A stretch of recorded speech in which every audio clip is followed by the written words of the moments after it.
Hello बच्चों, आइए हम क्वेश्चन नंबर 22 हल करते हैं।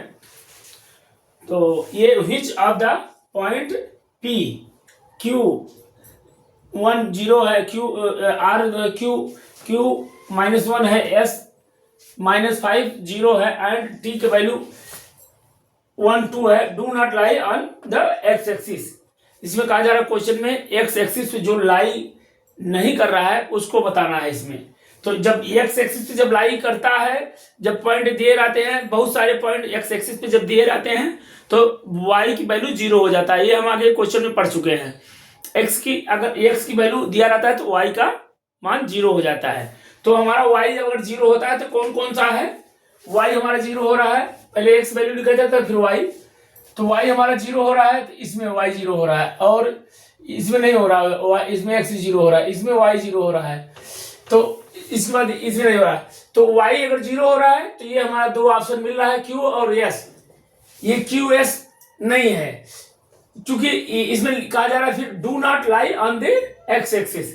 तो एक्स एक्सिस पे जो लाई नहीं कर रहा है उसके बारे में बताना है हमको। तो ये हम एक्स एक्सिस पे लाई कर रहा है तब y की वैल्यू 0 हो गया, बाकी जो शेष बच रहा है उसके बारे में लिखना है। तो जो इसका अपोजिट है, एक्स एक्सिस लाई करेगा तो y की वैल्यू 0 हो जाएगा, ये y एक्सिस लाई करेगा तो x की वैल्यू, ये x एक्सिस लाई करेगा तो y की वैल्यू 0 हो जाएगा। तो हमारा इसके बाद शेष जो बचता है वही हमारा आंसर हो जाएगा। तो हमारा शेष बच रहा है P और R, यस नहीं P R T। तो P R T बच रहा है, तो ये हमारा विकल्प C सही है। P एंड R ओनली कहा जा रहा है तो ये नहीं हो सकता है। P हमारा ये है और P R ओनली कहा जा रहा है इसमें, तो इसमें तो do not lie on the x axis कहा जा रहा है इसमें। तो P एक्स एक्सिस है तो y एक्सिस के बारे में हमको लिखना है। तो ये हमारा P R T है। इसमें पहले x की वैल्यू दिया गया है तो y की वैल्यू 0 हो जाएगा।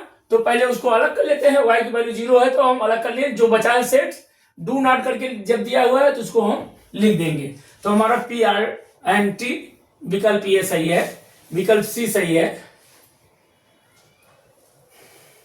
बाकी ये क्वेश्चन अगला नेक्स्ट क्वेश्चन 23। Bye bye.